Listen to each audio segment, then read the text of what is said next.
Hi friends, welcome back to my channel. ನಾನಿವತ್ತು ಡಿಫ್ರೆಂಟಾಗಿ chicken fry ಹೇಗೆ ಮಾಡೋದು ಅಂತ ತೋರಿಸ್ತಾ ಇದ್ದೀನಿ. ನಾನಿಲ್ಲಿ 1 kg ಚಿಕನ್ ತೊಗೊಂಡಿದ್ದೀನಿ. ನೋಡಿ ಎಷ್ಟು ಚೆನ್ನಾಗಿ ಬಂದಿದೆ. ಈ ರೀತಿ ನಾನು ಹೇಗೆ ಮಾಡೋದು ಅಂತ ತೋರಿಸ್ಕೊಡ್ತಾ ಇದ್ದೀನಿ.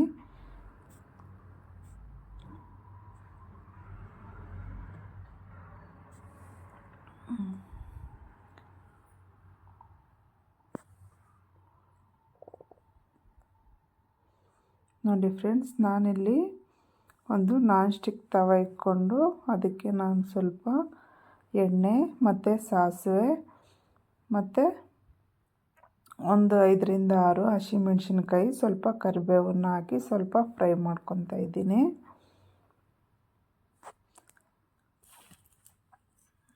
ಈ ರೀತಿ ಮಾಡಿಕೊಂಡ್ರೆ ತುಂಬ ಚೆನ್ನಾಗಿರುತ್ತೆ. ರೈಸ್ಗಾಗಿರ್ಬೋದು ಮತ್ತು ರೋಟಿಗಾಗಿರ್ಬೋದು, ಚಪಾತಿಗೂ ತುಂಬ ಚೆನ್ನಾಗಿರುತ್ತೆ ಇದು.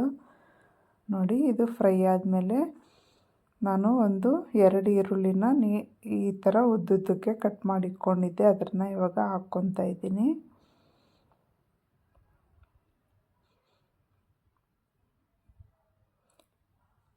ಈರುಳ್ಳಿ ಆದಷ್ಟು ಸ್ವಲ್ಪ ಜಾಸ್ತಿನೇ ಹಾಕ್ಕೊಳ್ಳಿ, ಚಿಕನ್ ಫ್ರೈ ಚೆನ್ನಾಗಿರುತ್ತೆ.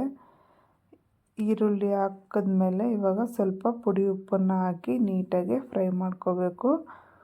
ಈರುಳ್ಳಿ ಸ್ವಲ್ಪ ಕೆಂಪಗಾದ್ಮೇಲೆ ಶುಂಠಿ ಬೆಳ್ಳುಳ್ಳಿ ಪೇಸ್ಟನ್ನು ಹಾಕ್ಕೊತಾ ಇದ್ದೀನಿ. ಮತ್ತು ಇಲ್ಲಿ ಶುಂಠಿ ಬೆಳ್ಳುಳ್ಳಿ ಪೇಸ್ಟು ಚೆನ್ನಾಗಿ ಫ್ರೈ ಆದಮೇಲೆ ಟೊಮೊಟೊ ಹಾಕ್ಕೋಬೇಕು.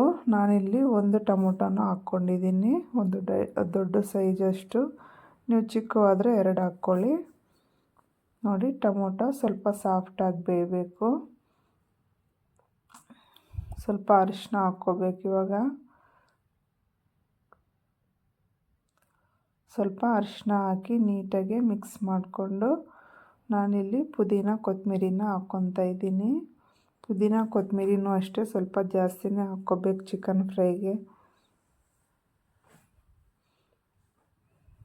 ಇದೆಲ್ಲ ಫ್ರೈ ಆದಮೇಲೆ ನಾನಿವಾಗ ನೀಟಾಗಿ ವಾಶ್ ಮಾಡ್ಕೊಂಡಿದ್ದೆ ಆ ಚಿಕನನ್ನು ಹಾಕ್ಕೊತಾ ಇದ್ದೀನಿ.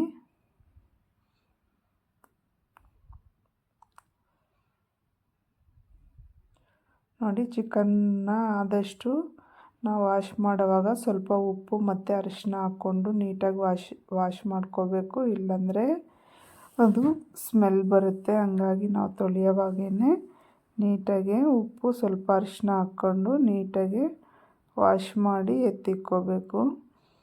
ನೋಡಿ, ಇವಾಗ ಇದನ್ನೆಲ್ಲ ನೀಟಾಗಿ ಈ ರೀತಿ ಮಿಕ್ಸ್ ಮಾಡಿಕೊಂಡು ರುಚಿಗೆ ತಕ್ಕಷ್ಟು ಉಪ್ಪನ್ನು ಹಾಕ್ಕೋಬೇಕು. ಈ ಚಿಕನ್ ಫ್ರೈ ತುಂಬಾ ಟೇಸ್ಟಿಯಾಗಿರುತ್ತೆ ಫ್ರೆಂಡ್ಸ್. ಒಂದ್ಸಲ ಟ್ರೈ ಮಾಡಿ ನೋಡಿ, ನೀವೇ ಮತ್ತೆ ಮತ್ತೆ ಮಾಡ್ತೀರಾ. ನೋಡಿ, ನಮಗೆ ಎಷ್ಟು ಬೇಕೋ ಅಷ್ಟು ಪುಡಿ ಉಪ್ಪನ್ನ ಹಾಕ್ಕೋಬೇಕು. ಇದು ಫ್ರೈ ಆಗಿರೋದ್ರಿಂದ ನಾನು ಪುಡಿ ಉಪ್ಪನ್ನೇ ಹಾಕ್ತಾಯಿದ್ದೀನಿ. ನೋಡಿ, ಇವಾಗ ಗರಂ ಮಸಾಲ, ಸ್ವಲ್ಪ ಅಚ್ಚ ಖಾರದ ಪುಡಿ ಹಾಕಿ ನೀಟಾಗಿ ಪೀಸಸ್ ಎಲ್ಲ ನೀಟಾಗಿ ಮಿಕ್ಸ್ ಮಾಡ್ಕೋಬೇಕು. ನಾನು ಮನೆಯಲ್ಲೇ ಮಾಡಿರೋಂತಹ ಗರಂ ಮಸಾಲನ ಹಾಕ್ಕೊಂಡಿದ್ದೀನಿ.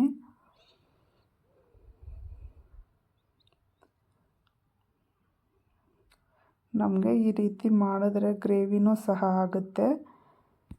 ಅಷ್ಟು ಗಟ್ಟಿಯಾಗಿ ಬರಲ್ಲ, ಸ್ವಲ್ಪ ಗ್ರೇವಿನೂ ಬರುತ್ತೆ. ನೋಡಿದ್ರಲ್ಲ ಎಷ್ಟು ಗ್ರೇವಿ ಬಂದಿದೆ, ತುಂಬ ಚೆನ್ನಾಗಿರುತ್ತೆ.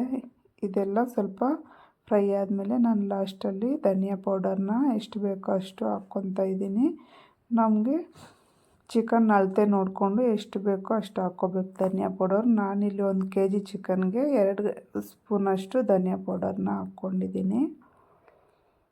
ನೋಡಿ ಫ್ರೆಂಡ್ಸ್, ನನ್ನ ವಿಡಿಯೋ ಇಷ್ಟ ಆಗಿದ್ದರೆ ಲೈಕ್ ಮತ್ತು ಶೇರ್ ಮಾಡ್ಕೊಳ್ಳಿ ಮತ್ತು ಸಬ್ಸ್ಕ್ರೈಬ್ ಮಾಡಿ ಫ್ರೆಂಡ್ಸ್. Thank you.